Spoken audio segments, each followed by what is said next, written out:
Assalamualaikum warahmatullahi wabarakatuh. Salam Guru Penggerak. Perkenalkan, saya Karyati SPD, calon guru penggerak angkatan 11 dari Kabupaten Aceh Tamiang. Pada kali ini saya akan memaparkan tugas saya terkait modul 1.1 koneksi antar materi, yaitu tentang kesimpulan dan refleksi pemikiran Ki Hajar Dewantara. Pendidikan dan pengajaran tidaklah sama.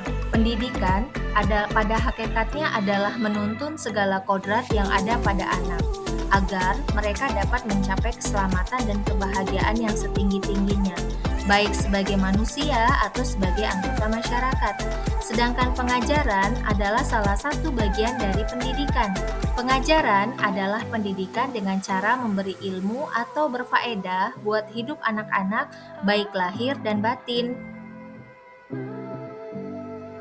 Sebagai bahan refleksi yang pertama, apa yang Anda percayai tentang murid dan pembelajaran di kelas sebelum Anda mempelajari modul 1.1?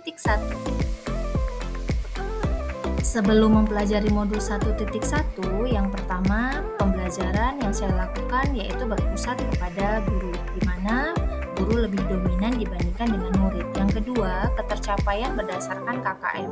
Pembelajaran di kelas masih terfokus pada ketercapaian KKM.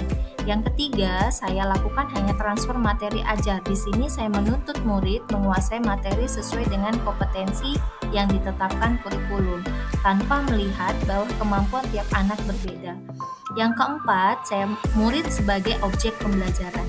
Pembelajaran di kelas sesuai keinginan pendidik kurang memperhatikan kebutuhan atau keinginan murid. Ini adalah kondisi sebelum mempelajari modul 1.1, di mana saya jadikan murid sebagai objek. Setelah itu, pembelajaran lebih berpusat kepada guru dan kurang memahami apa yang murid butuhkan atau kurang memahami karakteristik dari murid.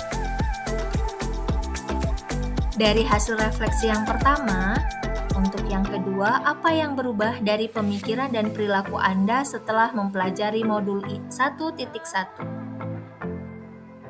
Pemikiran saya setelah mempelajari modul 1.1 tentang pemikiran Ki Hajar Dewantara, saya memahami dan menyadari bahwa apa yang saya pikirkan dan lakukan selama ini belumlah tepat.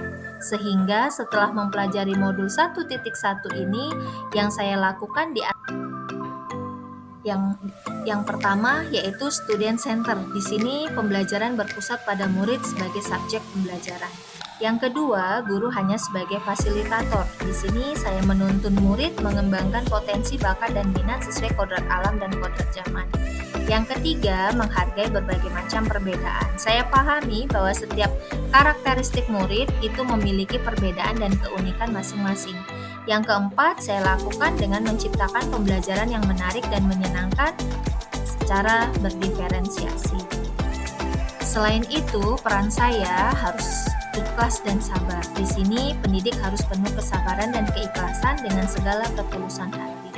Yang kedua, melakukan pembelajaran secara menyeluruh, baik dari segi kognitif, afektif, psikomotor, sosial, budaya, dan juga spiritual. Yang ketiga, memberikan ruang kebebasan untuk berekspresi, mengemukakan pendapat, dan berkreasi. Yang keempat, saya lakukan menyusun perangkat ajar untuk memulai pembelajaran baik yang berkaitan dengan media ajar, model, dan juga bahan ajar. Dari berbagai refleksi perubahan yang dilakukan, sekarang kita masuk kepada poin yang ketiga, apa yang dapat segera diterapkan lebih baik agar kelas Anda mencerminkan pemikiran Ki Hajar Dewantara. Kegiatan yang dapat saya terapkan melalui pemikiran Ki Hajar Dewantara yang pertama adalah merancang pembelajaran yang menyenangkan, inovatif, kreatif, dan interaktif dengan melibatkan murid sebagai student center. Yang kedua, kenali karakter dan latar belakang murid dengan ikatan komunikasi yang baik dengan menerapkan konsep AMONG, yaitu menuntun bukan menuntut. Yang ketiga, menerapkan pembelajaran abad 21 secara kritis, kreatif, kolaboratif, dan komunikasi sesuai kodrat alam dan zaman. Nah, ini beberapa kebersamaan ruang kolaborasi antara Bapak Fasil, Ibu pengajar praktik, dan juga CGP, Ibu Bapak Guru Hebat Angkatan 11. Demikianlah hasil paparan saya terkait modul 1.1 koneksi antar materi, refleksi dan kesimpulan dari pemikiran Ki Hajar Dewantara. Terima kasih, salam dan bahagia.